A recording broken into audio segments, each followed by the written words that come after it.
From looking at the comments of my last video, and also the comments on the Tyranid Hive, I have to actually put another video up tonight. The plan is to do a video every day or so, until I start doing unit reviews, and painting up my Dragons. On a side note, this video is simply about out with the old and in with the new. It's some quote from, like, I don't know, the 60s probably. But that's pretty much what this video is about. As Tyranid players, if we're going to actually win and do well in this new edition, we can't be stuck on the old codex.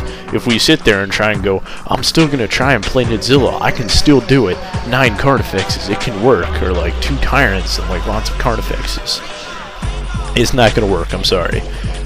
You might win some games, but it's not going to perform what it used to perform whatsoever. There's just things that are just wrong with that. You have to forget everything you've learned in the past codex and learn everything over again. For me, I can tell you page numbers, I can tell you like point values of everything in the past codex, I can tell you like what rules are on what page and like where to find whatever. I pretty much memorized the last codex sitting in math class like a year and a half ago. But pretty much what happened in this codex is this codex comes out, I'm looking at it, it's pretty much a new army in my opinion. This is what it is, you gotta deal with it. That's the thing. Like, it's almost a new army. It's like, yes, it has some of the same units, but just things are different, and there's a lot of things that you're gonna be like, yeah, I can still do this. No, you can't. I bet a lot of you players still think Hormagaunts can leap. Hormagaunts don't have leaping anymore. They have a rule called Bounding Leap, but they're not beasts. They have fleet, and you roll 3d6, and you pick the highest for your fleet roll. They don't have leaping anymore. That's pretty big. There's no more Boomfexes. The Barb Strangler Strength 6. Boomfex, the build is pretty stupid now. There's no more Unholy Choir. There's no Psychic Scream anymore. There's no more Elite Fexes. You can't put Fexes in Elites. We have 8 other Elite choices, but Fexes have to say in heavy support. And there's no more cheap Daka Tyrants. Like the Daka Tyrant is 190 points. That's all he has is 2 guns. The Devourers. It's not really, it's not what it used to be, where you used to be able to have like a 110 point Daka Tyrant, and it used to be really cheesy. Now it's not that way anymore. You gotta play it as a new army. Things are different. You can't keep going, oh, we can still make this work, oh, this can still work, what about this, this used to work really well, let me try this again. Think of it as a new army, throw all that knowledge out, throw it in like the garbage or something, and say, okay, new, start over.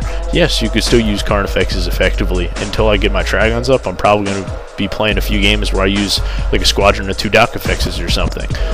And we'll see how that works. And maybe I'll use my Gunfexes to test out Tyrannofexes. So you just got to try it out.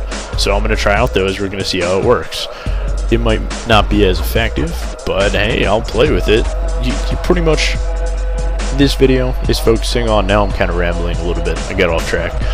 Everything from our old codex needs to just get out of your mind, and you have to read this as, like, say you're playing Lizardmen from Fantasy. You've never played Fantasy, you never even played Lizardmen. You have to learn it from the ground up again. Take your codex, go read through all the unit entries again, and read through the kind of poorly written fluff in the front of the codex. But just kind of read through that, and yeah, you gotta get used to all the new stuff. And you pretty much not have to look at your old codex again, because that'll just confuse you. We need to pretty much stop whining about the new codex, no matter how we feel about it, because we're kind of stuck with the new codex, so we have to deal with it and run with it. Because there was a lot of whining on like the forums and stuff of like, no, this doesn't work, the Carnifex is dead January 16th and all this other stuff. Pretty much it is, I'm not gonna lie, but like, let's try and use Carnifexes effectively, and let's try and talk about Dragons or talk about certain units. You can write units off, like, yes, the Pyrovore is literally useless. I figured this out. The Venomthorpe looks really cool on paper until you guys play with it. It's cool ideas, you just need to talk about it and play more. Right now everyone's freaking out. We may find out Carnifexes aren't a horrible unit choice, which I doubt, but hey, there might be some kind of combination or some kind of setup or build that's like, this guy's pretty effective. We'll see how this ends up working out. Overall, for the Tyranids, I should actually start writing notes for these videos. Pretty much how it goes down is we got to, you like this picture? Yeah, that's pretty much what we have to do. We have to kill off the old codex, start with the new codex, and learn a new army. Like, I'm pretty much learning Tyranids over again. You have to do that.